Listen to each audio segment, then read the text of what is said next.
What are some cheat codes you've found in the game of life? Several times in life I've cold called a company to confirm my interview time. I didn't have one prior to my call, but in their confusion and inability to even find my resume, I've managed to secure an interview about 4 out of 5 times. Twice I've gotten the job. When my daughter was little and still believed Band-Aids cured things. One time she had a bellyache, so I put one on her belly, and it made her feel better. Power of placebos. When I was in my old 500-plus person building, I kept a stack of papers on my desk. When I was bored, or got tired of sitting down, I'd get up, grab my stack of papers and walk around. I called them my walking papers and did this for months. Got a lot of head nods and not one question the entire time. People always assumed I was on an important mission. But nope. Not in the least. P.S. Worked on the executive floor wing. 2. Take a $1 bill and flip it over. Now tape a $5 bill and tape it to the end of the upside-down single with as little tape as possible to make it secure. Now feed the $5 bill into a change machine. The coin machine reads the 5, gives you quarters, then reads the upside-down single, rejects that, and boom. You got yourself a felony. This is the caliber of post I was expecting. Actual cheat codes. Not be nice to your family and, surprise, they won't hate you. Thank you. If you have no complaints about your food service staff at a restaurant, ask to see the manager and pay a compliment and a thank you about the server-host staff. Usually people want to see a manager to complain, and a compliment is nearly always welcome. I've gotten countless free drinks, appetizers, chips % off my bill. All for just making a polite comment to management. Edit. Thanks for the Reddit gold. Kind stranger. I had a professor in college who, while lecturing, suddenly let out a huge fart. Without pausing, he turned his head as if talking to someone behind him, said Gesundheit, and continued lecturing as if nothing had happened. It immediately diffused any potential awkwardness and embarrassment, and I vowed to use the same strategy if the same thing ever happened to me in front of a large crowd of people. Not a cheat code, but an Easter egg. If you ask someone if they know all the words to I'm a Little Teapot, around 80% of the people you ask will start singing it. Half of those will do the gestures. If you tuck a chicken's head under its wing and wave the chicken in a circle, it will automatically fall asleep. It's not a very good cheat code, but it's still a cheat code to get you sleeping chickens. Walk with a purpose. For some reason, people think you're busy and you don't get hassled. No one stops a guy or girl carrying a pizza. It can get you backstage to concerts. The correct response to any compliment is thank you. You can then follow it up with a comment if you'd like to continue the conversation. If someone likes your dress, thank you, it has pockets. If someone compliments your art, thank you, I've been practicing. If someone asks if you're a professional singer because you have a good singing voice, thank you, I just sing for fun. Not only does it make you seem confident and self-assured, it tells them that they are right. That's a friendly thing to do. This even works if you don't believe the compliment. Saying, "Oh, no, I'm ugly." When someone compliments your appearance, not only tells them that they're wrong, it makes you think of yourself as ugly. A better answer would be, "Thank you. I really appreciate that and I don't always believe it." So hearing that from you helps. I am an assistant teacher at a preschool.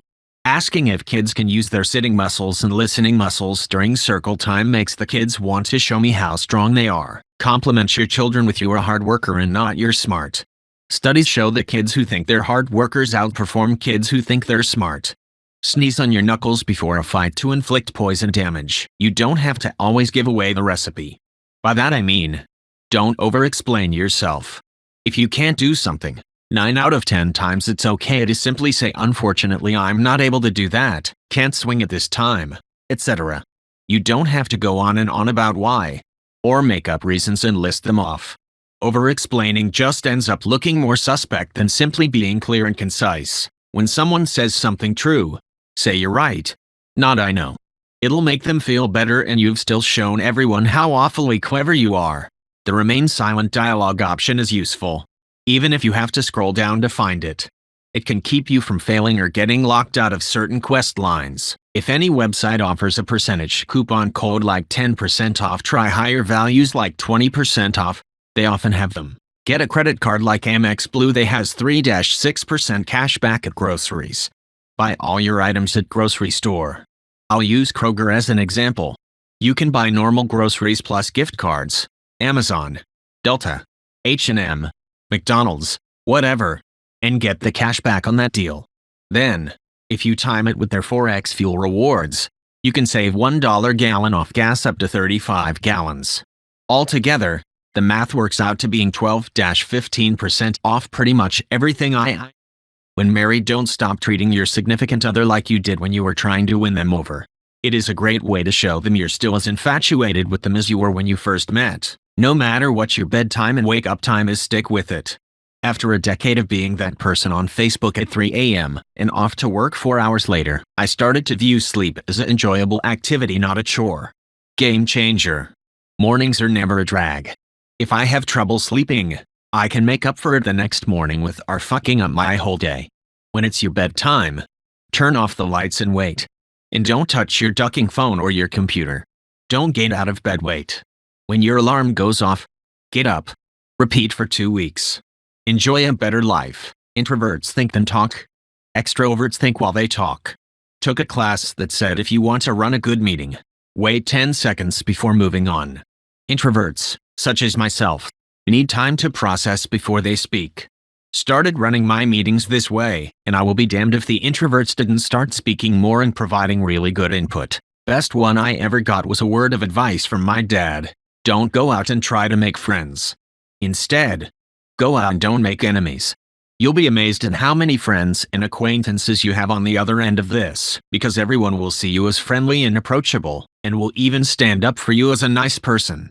If you go out and try to make friends, other people for no real reason, other than you being friends with said person, will dislike you because cliquish foolishness. 100% true.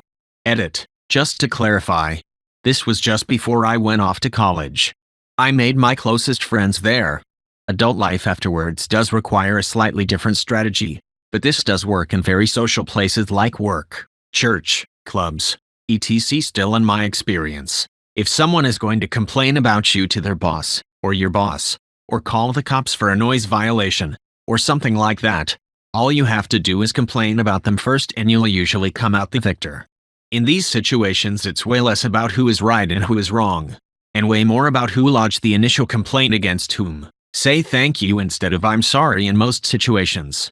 Thank you for your patience is much better than I'm sorry I'm late. Entering the code 911 into your phone lets you spawn cop cars. You all seriously don't brush your teeth in the shower?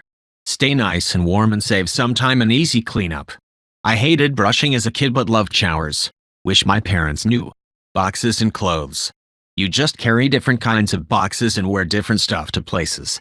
Wanna go to a paid event? Walk around with a large brown box labeled lighting equipment and a tut in black polo. Crash a wedding? Walk around with a medium gift wrap box and a cheap suit. Get into true locked research facilities? Know a name. Walk around with a small white box with a lid labeled DR, name you know, and a lab coat. Museums?